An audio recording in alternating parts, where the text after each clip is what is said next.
தரங்கம்பாடி அருகே கிடங்கல் ஊராட்சியில் உள்ள வாய்க்காலில் உடைப்பு ஏற்பட்டு விவசாய நிலத்திற்குள் மழைநீர் புகுந்திருப்பதால் விவசாயிகள் கவலையடைந்திருக்கின்றனர்.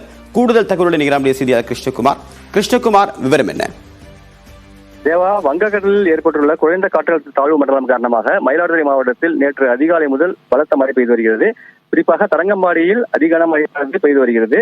இந்நிலையில் தரங்கம்பாடி தாலுகா கிடங்கல் என்ற ஊராட்சியில் சுமார் 500 ஏக்கருக்கு மேல் விவசாய நிலங்கள் உள்ள நிலையில் இங்கு கிடங்கல் வாய்க்காலில் கடந்த 2 வருடங்களாக தூர் வரவில்லை என விவசாயிகள் குற்றம் சாட்டியுள்ளார்கள். இதன் காரணமாக அங்கு நாணல் மண்டி கிடப்பதால் தண்ணீர் வெளியேற வழியின்றி அங்குள்ள வாய்க்கால் உடைப்படுத்தி தண்ணீரானது வயல்வெளிகளுக்குள் புகுந்துள்ளது. இதன் காரணமாக அப்பகுதியில் சுமார் 50-60 ஏக்கருக்கு மேல் உள்ள நிலங்கள் முற்றிலுமாக தண்ணீரால் சூழப்பட்டுள்ளது.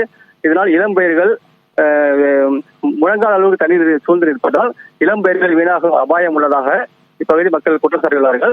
மேலும் விவகாரத்தில் பொதுப்பணித்துறையினர் மற்றும் வேளாண் பொறியியல் துறையினர் உடனடியாக தலையிட்டு அப்பகுதியில் மழைநீரை வெளியேற்ற நடவடிக்கை எடுக்க வேண்டும் என கோரிக்கை விடுத்துள்ளார்கள். தேவா, உங்களுடைய விரிவான தகவலுக்கு நன்றி கிருஷ்ணகுமார்.